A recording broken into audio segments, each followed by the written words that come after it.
దీపావళికంతా మా ఆడబిడ్డలకి ఉచితంగా గ్యాస్ ఇస్తా.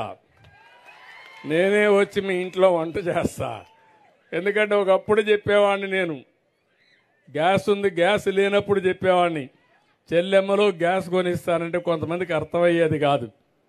ఆ గ్యాస్ వచ్చిన తర్వాత చెప్పేవాడిని, డాక్రా సంఘాలు మీరు బయట తిరగండి, ఇంట్లో గ్యాస్ ఉంది, కష్టం లేదు, మీరు వచ్చే లోపల మా మగవాళ్ళు వంట కావాలంటే చేసి పెడతారు, పెద్ద కష్టం ఉండేది కాదని చెప్పాను ఆ రోజుట్లో.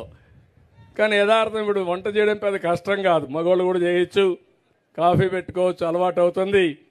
గ్యాస్ ఇస్తున్నాం, 3 సిలిండర్లు తప్పకుండా దీపావళి నుంచి ప్రారంభించి మా ఆడబిడ్డలకి ఆ రోజు దీపం పెట్టా.